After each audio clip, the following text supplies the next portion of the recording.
चलिए dear students, आज हम लोग नए टॉपिक में बात करने वाले हैं इलेक्ट्रोस्टैटिक्स का नेक्स्ट लेक्चर। जैसा कि हमने प्रीवियस क्लासेस में आपको एक बेसिक कॉन्सेप्ट क्लियर किया था कि इलेक्ट्रोस्टैटिक्स क्या होती है बेसिक ब्रांच से रिलेटेड। आज का हमारा जो टास्क होगा, आज का हमारा जो वीडियो लेक्चर होने वाला है, ये प्योरली स्टार्ट होगा व्हाट इज़ चार्ज, चार्ज के बेसिक डेफिनेशन से, और इसके हिस्टोरिकल व्यू पे थोड़ा सा बात करते हुए प्रयास करेंगे कि पूरा कॉन्सेप्ट आज के क्लासेस में कवर कर लिया जाए। So let's start our today's goal. सबसे पहले छोटा सा डेफिनेशन, छोटा सा पॉइंट, क्योंकि हमारा चैप्टर यहीं से स्टार्ट होता है कि चार्ज क्या है, व्हाट इज़ चार्ज। और यहाँ पे सोचने की ज़रूरत इसलिए भी नहीं है क्योंकि इलेक्ट्रोस्टैटिक्स में आपको मैंने इतना बेसिक बता दिया था कि इलेक्ट्रोस्टैटिक्स में study of charge at rest जो कि हम डील करते हैं। और अगर यहाँ से ना क्लियर हुआ हो तो इलेक्ट्रिसिटी में मैंने बोला था a branch of science which we deal study of charge. जहाँ पर हम स्टडी ऑफ चार्ज के बारे में पढ़ते हैं that is electricity. Electricity are two type, static electricity and dynamic electricity. Static electricity को ही नाम देते हैं इलेक्ट्रोस्टैटिक्स, और मूविंग चार्ज या डायनेमिक चार्ज को हम नाम देते हैं करंट एंड इलेक्ट्रिसिटी। तो ये बेसिक कॉन्सेप्ट क्लियर करते हुए अब यहाँ पे हम इजीली आपको समझा सकते हैं कि पहली हेडिंग क्यों हमें चार्ज रीड करना चाहिए, क्योंकि चार्ज ही वो फैक्टर है, चार्ज ही वो एक्सटर्नल कॉज है जो कि किसी प्रॉपर्टी में इलेक्ट्रिसिटी को क्या करता है, जनरेट करता है। तो फर्स्ट बेसिक डेफिनेशन से शुभारंभ करते हैं। इसके बारे में आप कह सकते हैं, मतलब चार्ज के बारे में पहली लाइन आप कह सकते हैं it is a property of material. बिल्कुल ईजिली आप कह सकते हैं it is a property of material.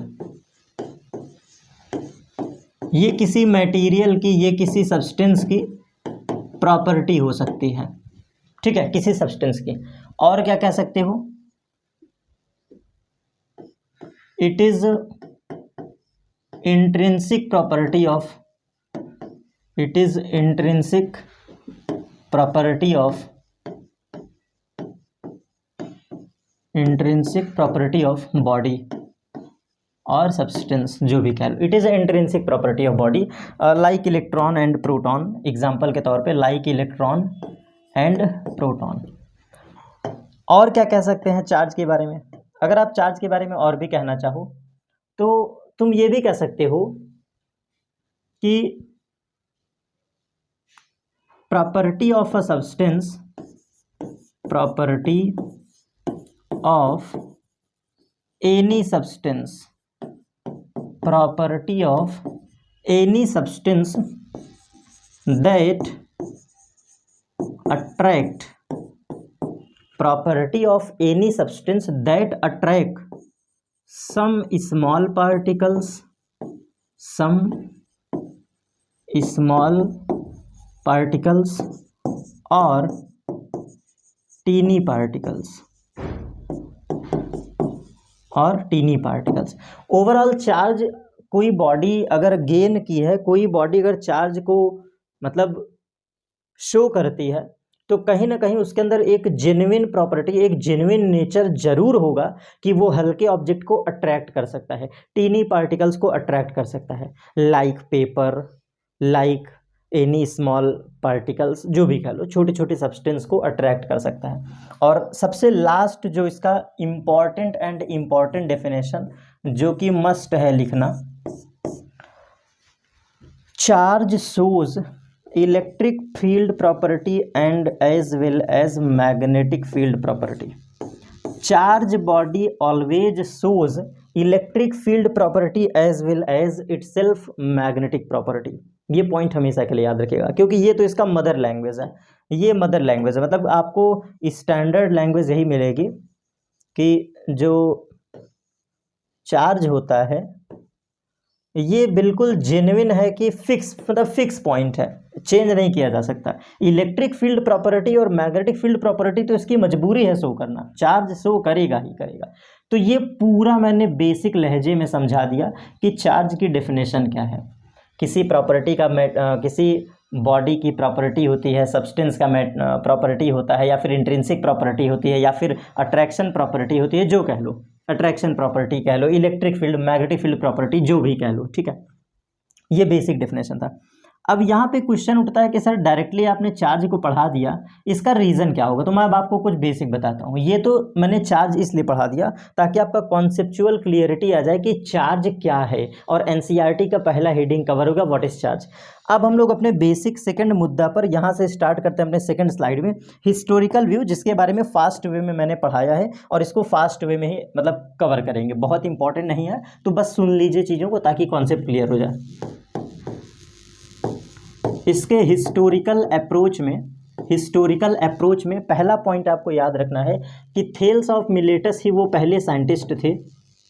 Thales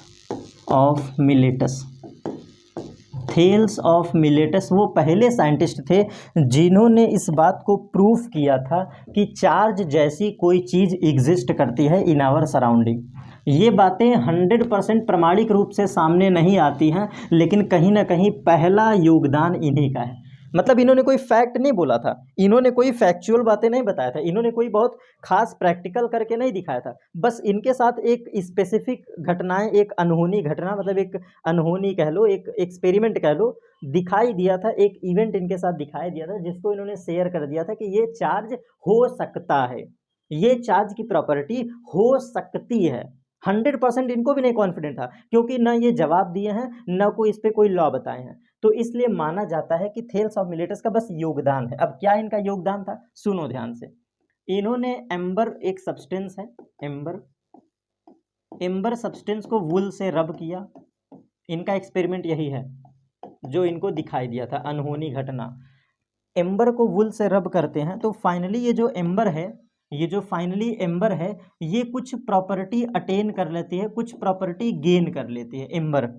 अब ये क्या प्रॉपर्टी मतलब कर लेती है, गेन कर लेती है। जब दो बॉडी, ये एम्बर और वुल को आपस में रब किया गया तो इस एम्बर के अंदर अट्रैक्शन प्रॉपर्टी आ गई। कौन सी प्रॉपर्टी बेटा, अट्रैक्शन प्रॉपर्टी। और इसी चीज को इन्होंने नाम दिया कि may be this is the cause of charge, may be this is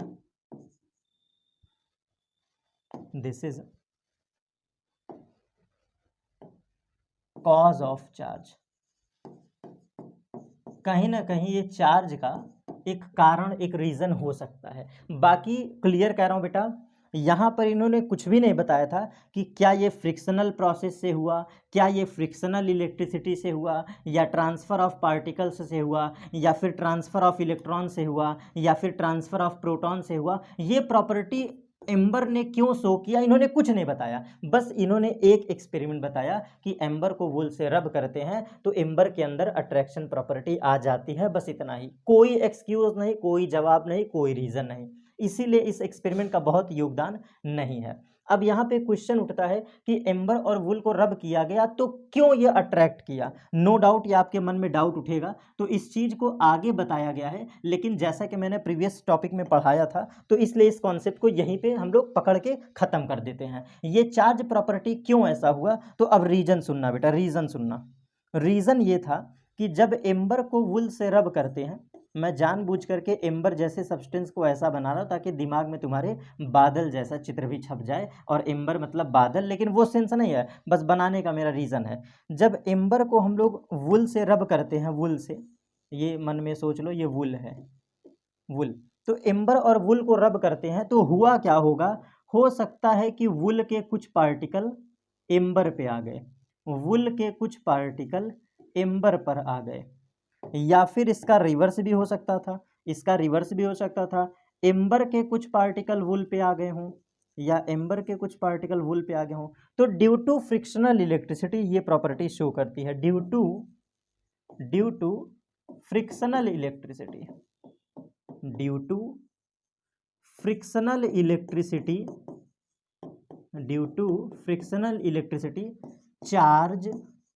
charge gain by amber substance,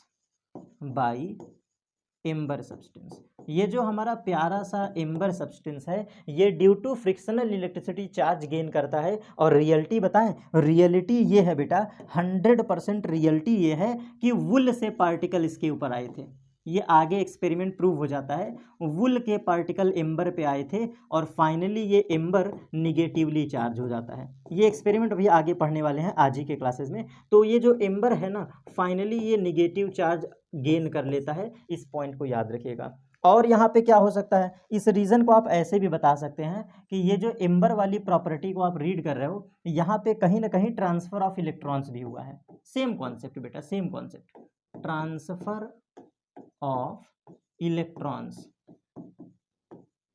transfer of electrons from wool to amber, wool to amber. यहाँ पे ट्रांसफर ऑफ इलेक्ट्रॉन्स होता है फ्रॉम वुल टू एम्बर। तो ये concept पूरा clear. इतनी बातों को with reason, with cause, with concept हमने प्रीवियस क्लासेस से कोरिलेट कर लिया कि फ्रिक्शनल प्रोसेस हुआ, आपस में फ्रिक्शन प्रक्रिया हुई और ये चार्ज गेन कर लिया। अब दूसरा पॉइंट आप याद रखिएगा बेटा, यहाँ पे एक छोटा सा पॉइंट नोट करके लिख लीजिए, छोटा सा पॉइंट नोट करके लिख लीजिएगा, जो कि आपके जानने के लिए बहुत इंपॉर्टेंट है। एक साइंटिस्ट हैं, उनका नाम है डॉक्टर विलियम गिलबर्ट, उनका नाम है डॉक्टर विलियम गिलबर्ट।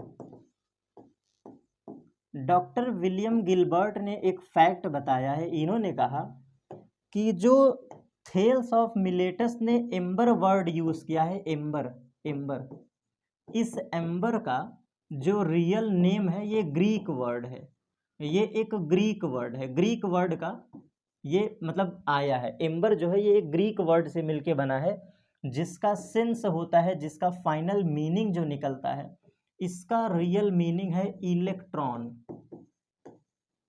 और इसी को अपडेट करके आगे किया गया तो यही टर्म बन जाता है इलेक्ट्रॉन, और यहीं से फिर ढेर सारे टर्म इलेक्ट्रिसिटी वगैरह निकले हैं। मतलब एम्बर जो है, एम्बर का सिनोनिम वर्ड, एम्बर का ग्रीक लैंग्वेज में synonym word electron, electron and electricity है। ये पॉइंट याद रखिएगा। ये बातें कहाँ बताई गई हैं, तो इनकी किताब थी in his book, in his book, जिसका नाम है डी मैग्नेटे, डी मैग्नेटे, डी मैग्नेटे बुक में इन्होंने इसका वर्णन किया है, इसका एक्सप्लेनेशन दिया है। और फिर एक पॉइंट उठता है कि सर ये एम्बर क्या होता है, तो थोड़ा सा एम्बर के बारे में और कुछ चीज़ें जान लीजिए। तो सेकंड नोट आप इसके बारे में लिख लीजिए कि एम्बर क्या होता है, इसके बारे में हम लोग डील कर लेते हैं। तो एक पॉइंट हमेशा याद रखना, जो एम्बर होता है ये येलो कलर का, येलो कलर का रेजिनस, रेजिनस मटेरियल है, ठीक है। पहला पॉइंट, ये जो एम्बर है ये येलो कलर का रेजिनस मटेरियल है। अब कहोगे सर रेजिनस मटेरियल क्या होता है, रेजिनस, तो इसको ऐसे भी समझ लो, रेजिनस का मतलब होता है इसका खुद का कुछ ना कुछ रेजिस्टेंस होता है, एम्बर का खुद का कुछ ना कुछ रेजिस्टेंस होता है। और एक पॉइंट समझ लो, वैसे ये सब सेम है, सेम चीज़ है, और ये जो एम्बर है ये गम लाइक सब्सटेंस है, गम, गम समझते हो ना, चिपचिपा, लेई, लेई के बारे में सुनोगे, गम, तो ये गम लाइक सब्सटेंस है, चिपचिपा पदार्थ है ये, चिपचिपा। और इसका सोर्स क्या है, सोर्स मतलब इसको अगर पाना हो तो इसका सोर्स क्या है, तो इसका सोर्स जो है ये बेटा बाल्टिक सी है, बाल्टिक सी, गूगल पे सर्च कर लो बाल्टिक सी। और बाल्टिक सी का ये मटेरियल मतलब हम ऐसे बता दें, झील की मिट्टी समझते हो, झील की मिट्टी, ये वही है, झील के किनारे की मिट्टी है, इस बाल्टिक सागर के झील के किनारे की मिट्टी। आपने देखा होगा गांव वगैरह में कभी कभार कि जो झरना टाइप समझ लो या नदी तालाब कह लो, तो जब पानी वगैरह सूखता है तो देखते हो ना कैसे मिट्टी थोड़ा सा अकड़ जाती है, वो मतलब एक अलग टाइप का, मतलब बिल्कुल अजीब सा वो कंकड़ीला कुछ मटेरियल जो हो जाता है, मतलब जब पानी हटता है तो मिट्टी देखते हो ना ऐसे बीच से दरार दरार क्रैक क्रैक पड़ जाती है, और एक मतलब अजीब टाइप का उसका मिट्टी होती है। सेम वही चीज़ है, आप गूगल पे सर्च करो, ये बिल्कुल अच्छे से आपको दिखा देगा विद इमेज कि क्या इसका सोर्स है, कैसा दिखता है। तो ये बाल्टिक सी इसका सोर्स है। अंबर जो है, आप इसको रियल लाइफ में देखना चाहते हैं तो फिर आपको जाना पड़ेगा बाल्टिक सी, वहीं पे आप इसको देख पाएंगे कि एम्बर क्या होता है। तो इस कॉन्सेप्ट में हमने हिस्टोरिकल व्यू में आपको ये बता दिया, जो एम्बर होता है ये ग्रीक वर्ड से बना है, या ग्रीक लैंग्वेज की एक वर्ड है जहाँ से ये 3 वर्ड निकले हैं, इसको सिनोनिम कहते हैं। एम्बर का ये 3 सिनोनिम है, ठीक है। अब यहाँ से आगे मूव ऑन करते हैं बेटा। ये पूरे सीक्वेंस में आपको पढ़ा रहा हूँ, सीक्वेंस में सबसे पहले थेल्स ऑफ मिलेटस, फिर थेल्स ऑफ मिलेटस की बातों को डॉक्टर गिलबर्ट ने थोड़ा सा डायरेक्शन दिया, that is electron, electricity and electron, Greek word synonym. अब इसके कुछ टाइम बाद, 100 साल बाद, एक नए साइंटिस्ट आते हैं, उनका नाम है चार्ल्स डूफे। अब यहाँ पे आपको बिल्कुल मजा आएगा इस कॉन्सेप्ट को पढ़ के। इसके आगे एक साइंटिस्ट आते हैं जिनका नाम था चार्ल्स डूफे। चार्ल्स डूफे, चार्ल्स डूफे साहब ने कहा, चार्ल्स डूफे साहब ने कहा, इनका भी कुछ एक्सपेरिमेंट है बेटा, इनका भी कुछ एक्सपेरिमेंट है। इस एक्सपेरिमेंट को हम लोग देखने वाले हैं। इन्होंने बेटा 5 साल तक कुछ एक्सपेरिमेंट किए और इन्होंने ये बताया टाइप ऑफ चार्ज के बारे में। ध्यान से देखना इनका क्या योगदान है। इन्होंने टाइप ऑफ चार्ज के बारे में एक अहम भूमिका निभाई, एक डायरेक्शन दिया अच्छा खासा टाइप ऑफ चार्ज के बारे में। तो इस पे ज़्यादा डिस्कशन ना करते हुए, आपको पता है कि पॉजिटिव एंड नेगेटिव चार्ज होते हैं, लेकिन मैं ये पॉइंट नहीं बताऊंगा क्योंकि बहुत स्पेसिफिक कंटेंट है, स्पेसिफिक मतलब कॉन्सेप्ट आपको दे रहा हूँ। चार्ल्स डूफे साहब ने ये नहीं बोला था कि टाइप ऑफ चार्ज 2 होते हैं, एक पॉजिटिव और निगेटिव। जो चार्ल्स डूफे साहब ने बताया था, इनके अकॉर्डिंग पहला टाइप था रेजिनस। इन्होंने जो टाइप ऑफ चार्ज के बारे में बताया है, इन्होंने बताया था रेजिनस चार्ज, और दूसरा होता है वीटरस चार्ज। वीटरस, वीटरस, ये 2 टाइप ऑफ चार्ज इन्होंने बताया था। ध्यान से समझना बेटा, बहुत ध्यान समझना। चार्ल्स डूफे साहब ने, चार्ल्स डूफे साहब ने बिल्कुल क्लियर, बिल्कुल क्लियर कहा था चार्ल्स डूफे साहब ने कि टाइप ऑफ चार्ज का जो क्लासिफिकेशन है ये रेजिनस और वीटरस होता है। और इस कॉन्सेप्ट को आगे बढ़ाते हुए, इस कॉन्सेप्ट को आगे बढ़ाते हुए, जो हमारा वीटरस है, जो हमारा वीटरस है, वीटरस, इसी को कॉपी पेस्ट किया गया और वीटरस ही आगे चल के बन गया पॉजिटिव चार्ज। जो वीटरस है ये आगे चल के पॉजिटिव चार्ज बन गया, और जो रेजिनस है ये आगे चल के निगेटिव चार्ज बना। आप कहोगे सर ये आप गलत तो नहीं पढ़ा रहे हैं, हो सकता है आपके दिमाग में आ सकता है कि सर कहीं आप ये गलत तो नहीं पढ़ा रहे हैं। तो ध्यान से सुनिएगा, मैं आपको कुछ बातें और बताता हूँ, क्योंकि हिस्टोरिकल व्यू में ये चीज़ें किताबों में बिल्कुल बेहतर लिखा हुआ है। चार्ल्स डूफे साहब ने कई सारे डिफरेंट सब्सटेंस को आपस में रब किया। ध्यान से समझना, चार्ल्स डूफे साहब ने 5 साल बेटा एक्सपेरिमेंट किया, 5 ईयर एक्सपेरिमेंट इन्होंने लगातार किया। 5 साल का अथक प्रयास था इनका, और तब जाकर के ये कुछ बातें बोले हैं। तो चार्ल्स डूफे साहब ने किया क्या था कि डिफरेंट सब्सटेंस को आपस में रब किया, उन पे बहुत सारे various type of cases apply किए, वेरियस टाइप ऑफ केसेस, और वहां से कुछ निष्कर्ष निकाला, वहां से कुछ रिजल्ट निकाला। तब इन्होंने नाम दिया रेजिनस और वीटरस चार्ज का कॉन्सेप्ट। और इसी रेजिनस और वीटरस को फाइनली सबसे आखिरी नाम आपको याद रखना है, वो आखिरी नाम है बेंजामिन फ्रैंकलिन। ध्यान से समझना बेटा, doctor Benjamin Franklin, doctor Benjamin Franklin, Benjamin Franklin, ये सबसे लास्ट नाम है जिन्होंने कॉपी किया। क्या कॉपी किया? चार्ल्स डूफे साहब के एक्सपेरिमेंट को सीधा सीधा चुरा लिया, ऐसे कहो, सीधा सीधा इन्होंने चुरा लिया और अपना नाम दे दिया कि रेजिनस वीटरस कुछ नहीं होता बल्कि पॉजिटिव और निगेटिव होता है। ये है रियल कॉन्सेप्ट, ये है सच्चाई जो आपको मैं बता रहा हूँ।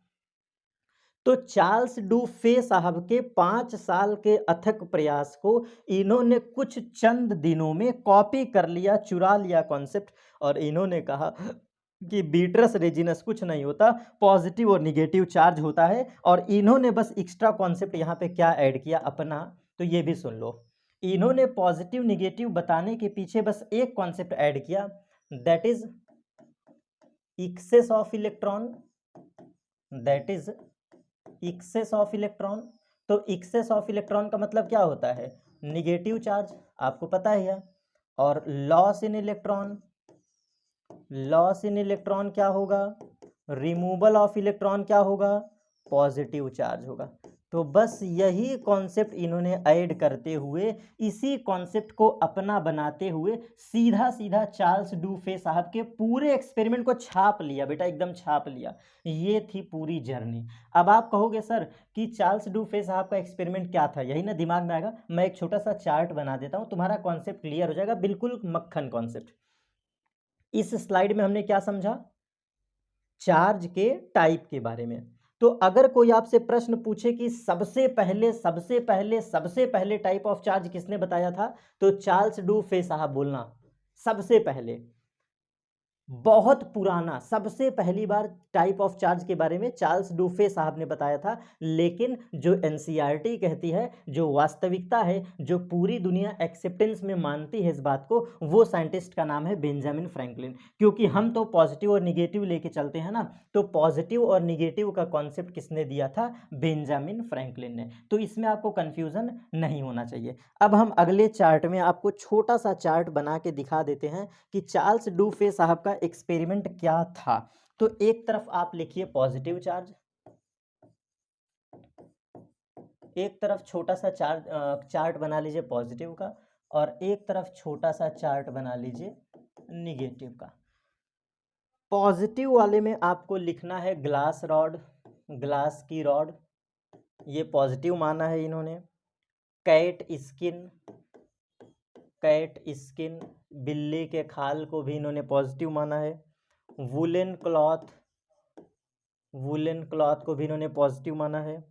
वुलन कोट को भी इन्होंने पॉजिटिव माना है, वुलन कोट, वुलन कोट। और सबसे लास्ट वुलन कारपेट, मतलब कुल मिला के वुल इनके लिए क्या है, पॉजिटिव, वुलन कारपेट। ये एक्सपेरिमेंट बेटा इन्होंने किया है वाकई में। और निगेटिव में आप लिख लीजिए सिल्क, सिल्क निगेटिव है। Ebonite rod, ebonite rod, ebonite rod भी आपकी पॉजिटिव है। एम्बर की रॉड, एम्बर सब्सटेंस भी क्या है, निगेटिव है। प्लास्टिक, प्लास्टिक सीट कह लो, प्लास्टिक कह लो, निगेटिव है। और रबर, रबर, ये सब इसमें निगेटिव है। तो आपको सीखने को क्या मिला सर जी, क्या मिला सीखने को आपको, चार्ल्स डुफे साहब के एक्सपेरिमेंट में जो इन्होंने 5 साल का अथक प्रयास किया था, ग्लास और सिल्क को रब करोगे तो glass positive, silk negative. Cat skin और इबोनाइट को रब करोगे तो cat skin positive, ebonite negative. Woollen और एम्बर को रब करोगे तो वुलन पॉजिटिव, एम्बर निगेटिव, मैंने बताया था। इन सभी कॉन्सेप्ट में बस एक बात लगा जो मैं पढ़ा चुका हूँ, जो मैं पढ़ा चुका हूँ, एक मैं आपको समझा के दिखा दे रहा हूँ। ये मान लो ग्लास है, ये हमारा ग्लास है, और इसको हम प्यारे से कपड़े से रब कर रहे हैं। मान लो ये एक कपड़ा मैंने बना लिया, ये कपड़ा है, ठीक, वुलन क्लॉथ है, ये वुलन कपड़ा है। आप देखो क्या लिखा है, ग्लास को वुलन को एम्बर से रब कर रहे हैं, चलो ठीक है। ग्लास को सिल्क से, सिल्क से रब करना था, सिल्क से, ग्लास को सिल्क से, ये सिल्की कपड़ा है, सिल्की कपड़ा है, ठीक है। अब देखो जब इन दोनों को आपस में रब किया गया, रब किया गया, तो वास्तविकता कहती है, वास्तविकता कहती है कि ग्लास के पार्टिकल निकल गए, ग्लास के पार्टिकल निकल करके यहां चले गए।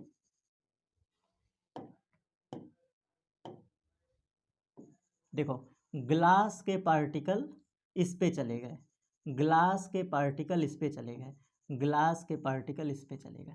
मैं क्या कह रहा हूं, ग्लास और सिल्क को जब रब कर रहे हो तो ग्लास वाले इलेक्ट्रॉन पार्टिकल उस पे चले गए, तो फाइनली ग्लास क्या बन जाएगा? पॉजिटिव। ग्लास क्या बन जाएगा? पॉजिटिव। और वुलन क्या बन जाएगा? वुलन, ये सिल्की, सिल्की कपड़ा क्या बन जाएगा? जो सिल्क है, सिल्क कपड़ा क्या बन जाएगा?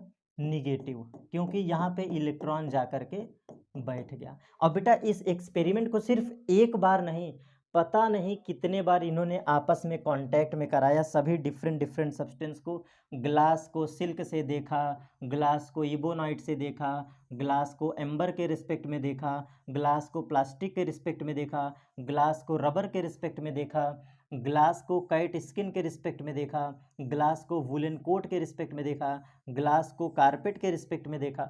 डिफरेंट डिफरेंट सब्सटेंस आपस में ही इन्होंने कांटेक्ट कराया बेटा, इतना ये रियल बता रहा हूँ। इन्होंने एक सब्सटेंस को इन सबसे रिस्पेक्ट में देखा और तब जा करके ये निष्कर्ष निकाला, जिसको हम इजीली आपको पढ़ा देते हैं। Transfer of electrons, transfer of protons, या excess of electrons, lack of electrons, removal of electrons, excess of electrons, जितना भी कॉन्सेप्ट बताए थे ना ए और बी का कॉन्सेप्ट, वो सब यही है बेटा। इस एक्सपेरिमेंट को एनसीईआरटी में दिखाया गया है, चार्ट के थ्रू मैंने समझा दिया बातों को। ना समझ में आया हो तो एक बार देख लीजिए। कोई सब्सटेंस ए है, कोई सब्सटेंस बी है। अगर ए से बी पर जाता है पार्टिकल, ए के पार्टिकल बी पे जाते हैं, ए के पार्टिकल बी पे जाते हैं, तो जाहिर सी बात है कि ए बिकम पॉजिटिव, ठीक है, and be become negative, be become negative. ये कब होगा? ये तब होगा जब एनर्जी ऑफ ए ग्रेटर हो, ठीक है, comparison to energy of B. ये पहला केस है। इसका रिवर्स भी हो सकता है, इसका रिवर्स भी हो सकता है। बी से पार्टिकल ए पे जाएं, बी से पार्टिकल ए पे जाएं, तो इस केस में जो बी होगा ये पॉजिटिव हो जाएगा, be become positive and A become negatively charge. ये केस तब एग्जिस्ट करेगा, ये केस तब एग्जिस्ट करेगा जब एनर्जी ऑफ ए लेस हो एनर्जी ऑफ बी के कंपेयर में, ठीक। तो ये पॉइंट याद रखिएगा। दोनों कॉन्सेप्ट क्लियर? इन सभी कॉन्सेप्ट में केवल एक लाइन लग रहा है, इन सभी में केवल एक लाइन यूज हो रही है, एक्सेस ऑफ इलेक्ट्रॉन्स, तो ये बोल देगा negative charge. Excess of electron क्या बोलेगा बेटा? निगेटिव। और लैक ऑफ इलेक्ट्रॉन क्या बोलेगा? Lack of electrons. तो लैक ऑफ इलेक्ट्रॉन्स में सीधा सीधा पॉजिटिव, ठीक है, सिंपल। तो ये कॉन्सेप्ट क्लियर? और इन सभी में कहीं ना कहीं आप ये पॉइंट हमेशा याद रखिएगा कि ट्रांसफ़र, जो मॉडर्न इलेक्ट्रॉनिक थ्योरी कहती है, जो मॉडर्न आज के ज़माने में यही वैलिड है वर्तमान समय में, मॉडर्न इलेक्ट्रॉनिक थ्योरी कहती है कि only electrons can be transferred, only electrons can be transferred. बात समझे? केवल इलेक्ट्रॉन का ट्रांसफर होता है और किसी का नहीं, ठीक। तो ये चीजें हैं। बाकी ओल्ड थ्योरी कहती है, ओल्ड थ्योरी जो कहती है उसको भी 5 मिनट में देख लीजिए। जो सबसे ओल्ड थ्योरी थी, जो सबसे पुरानी थियरी थी, ओल्ड थियरी, वो इस बात पे बेस्ड थी। ओल्ड थ्योरी जब इलेक्ट्रॉन और प्रोटॉन की थ्योरी नहीं आई थी, सुन लो, है ये भी है, हिस्टोरिकल व्यू आज पूरा समाप्त कर देंगे, पूरा फिनिश कर देंगे। तो ओल्ड थ्योरी ये कहती है कि अगर, ध्यान से देखना, ए और बी हैं, ए और बी हैं, इन्होंने डायरेक्ट कह दिया कि अगर ए के पार्टिकल, ध्यान से देखना, ध्यान से, ए के पार्टिकल बी पर गए, ए के पार्टिकल बी पर गए, और अगर गया हुआ पार्टिकल प्लस है, जैसे ध्यान से समझना, इन्होंने कहा कि आपस में कौन इसको रब कराए, और इन्होंने फाइनली कह दिया कि ए से जो पार्टिकल निकला है वो खुद पॉजिटिव है, निकलने वाला पार्टिकल खुद क्या है, पॉजिटिव। ध्यान से सुनना, ओल्ड थियरी पढ़ा रहा हूँ। जब इलेक्ट्रॉन और प्रोटॉन की डिस्कवरी नहीं हुई थी तो ओल्ड थियरी ये मानती है, ये स्टैंडर्ड मानता है कि अगर ए से प्लस निकला होगा, प्लस पार्टिकल, मतलब पूरे ब्रह्मांड का जो पदार्थ होता है, इस ब्रह्मांड का जो सब्सटेंस है, ये सब्सटेंस किससे मिलके बना है, धन कण से। याद करो, बहुत पहले हमें पढ़ाया जाता था पॉजिटिव पार्टिकल और निगेटिव पार्टिकल। याद करो बेटा, सबसे ओल्ड थियरी यही तो कहती थी कि किसी पदार्थ का जो निर्माण होता है वो धन कण और ऋण कण से होता है, पॉजिटिव पार्टिकल और निगेटिव पार्टिकल। तो ओल्ड थियरी ये मानती है कि माना माना ए और बी को कांटेक्ट में ले आते हो, तो अगर धन कण गया, धन कण स्थानांतरित हुआ, कौन स्थानांतरित हो रहा है, धन कण। तो आप मुझे बताओ, जब धन कण का स्थानांतरण हो रहा है तो बी पर क्या होगा, धन कणों की अधिकता। बी पर क्या होगा, धन कणों की अधिकता। और ए वाले में किसकी अधिकता हो जाएगी, इलेक्ट्रॉन की अधिकता, क्योंकि धन निकल गया ना, धन कण पॉजिटिव पार्टिकल निकल गया, तो ए फाइनली क्या बन गया, निगेटिव। ए क्या बन गया, निगेटिव। ये ओल्ड थ्योरी कहती है। इस कॉन्सेप्ट को फील कर लेना, क्योंकि मैंने पूरा कॉन्सेप्ट बोल दिया है। अगर ना समझ में आए तो एक बार पानी पी करके रिवाइज कर लेना, माइंड कूल करके, ठीक है।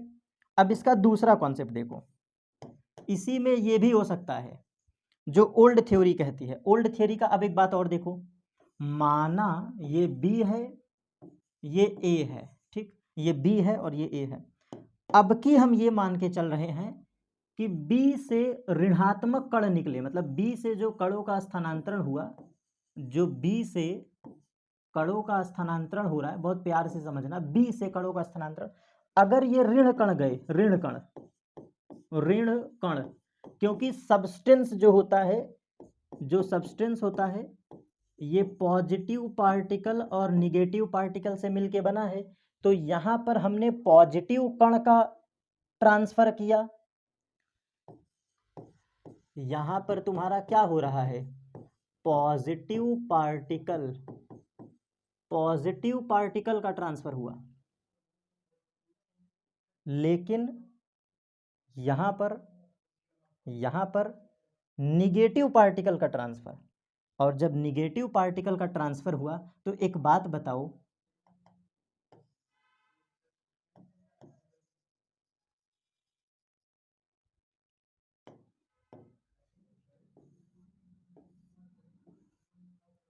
अगर यहां से निगेटिव पार्टिकल निकलते हैं, माइनस पार्टिकल, निगेटिव पार्टिकल, तो ए क्या बन जाएगा, ए बन जाएगा निगेटिव। ये ओल्ड थ्योरी है। बी में से जो पार्टिकल निकला, अगर वो इट्स सेल्फ निगेटिव पार्टिकल रहा होगा तो निगेटिव वहां चला गया।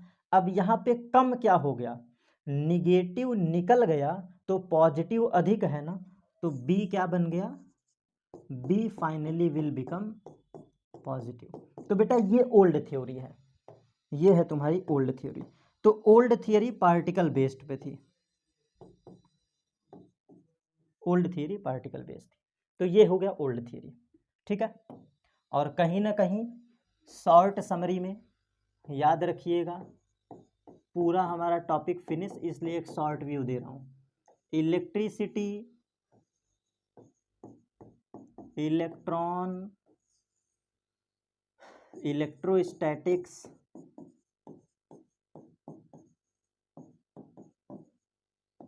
ध्यान से सुनना, इलेक्ट्रिसिटी, इलेक्ट्रॉन, इलेक्ट्रोस्टैटिक्स, इन ये सब कहीं ना कहीं लिंक किससे हैं, चार्ज से। ये सब लिंक किससे हैं, चार्ज से। चार्ज के बारे में फर्स्ट टाइम किसने रीड किया था, Thales of Miletus, Thales of Miletus, ठीक है, थेल्स ऑफ मिलेटस। फिर रेजिनस और वीट्रस किसने बताया था, रेजिनस प्लस वीट्रस चार्ज के बारे में किसने बताया था, जिसके बारे में हम चार्ट बना के समझाए हैं। तो इस साइंटिस्ट को भी याद रखिएगा, ये है चार्ल्स डू फे, ठीक। फिर बेंजामिन फ्रैंकलिन साहब आते हैं, बेंजामिन फ्रैंकलिन साहब। बेंजामिन फ्रैंकलिन ने सीधा सीधा बताया पॉजिटिव और निगेटिव चार्ज के बारे में। इन्होंने कोई बकवास नहीं किया, पॉजिटिव चार्ज बताया as well as negative charge बताया। और अब इतनी कहानी को पढ़ने के बाद हमारे ऊपर कॉन्सेप्ट ये उठता है, हमारे साथ कॉन्सेप्ट ये उठता है, जिस चीज़ को बताया था चार्ल्स डूफे साहब ने, रिजल्ट ऑफ चार्ल्स डूफे एक्सपेरिमेंट। ध्यान से सुनना, रिजल्ट ऑफ चार्ल्स डूफे एक्सपेरिमेंट, क्योंकि जो 5 साल उन्होंने मेहनत किया था तो उससे क्या रिजल्ट निकाला, तो सुनना ध्यान से। चार्ल्स डूफे साहब का रिजल्ट ये कहता है, इनका एक्सपेरिमेंट ये कहता है कि like nature of charge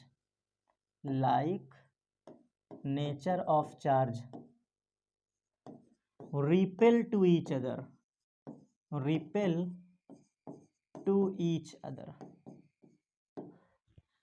Charles Dufay साहब का एक्सपेरिमेंट कहता है कि लाइक नेचर ऑफ चार्ज एक दूसरे को क्या करेंगे, रिपल। तो इसको कैसे रिप्रेजेंट करें, प्लस प्लस को धक्का देगा, ये भी इन्होंने देखा था, फोर्स ऑफ रिपल्सन। निगेटिव को धक्का देगा, रिपल करेगा। और यहीं पर इन्होंने बोला था दूसरा रिजल्ट कि अनलाइक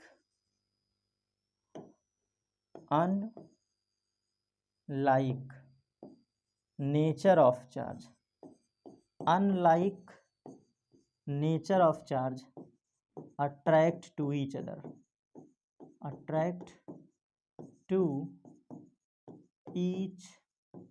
अदर।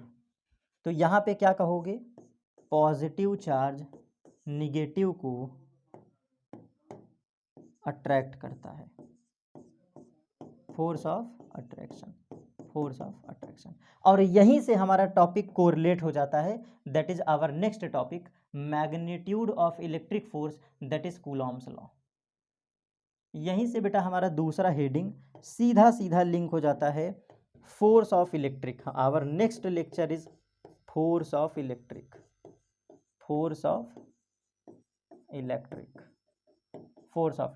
यहीं से हमारा टॉपिक कोरिलेट हो जाता है, फोर्स ऑफ इलेक्ट्रिक। और इसको डिफाइन कौन करता है, Coulomb's law. Force of electric के बारे में कौन सा लॉ दिया गया है, कूलॉम्स लॉ। तो इसको भी बहुत जल्दी आगे पढ़ेंगे, क्योंकि अभी हमें चार्ज की प्रॉपर्टी डील करना है। तो 2 लेक्चर्स में हमने पूरा कॉन्सेप्ट इलेक्ट्रोस्टैटिक्स का डेप्थ लेवल पे दे दिया। क्या थी ओल्ड इलेक्ट्रॉनिक थ्योरी, क्या थी मॉडर्न इलेक्ट्रॉनिक थ्योरी, क्यों इलेक्ट्रिसिटी प्रोड्यूस हुआ, क्या क्या रीज़न था, क्या क्या एक्सपेरिमेंट था, पूरा कॉन्सेप्ट क्लियर। नेक्स्ट क्लास हमारा बेस्ड होगा प्रॉपर्टी ऑफ चार्ज पर, ये हमारा नेक्स्ट लेक्चर होगा। मिलते हैं अगले सेशन पे। Thanks to all of you, enjoy this video.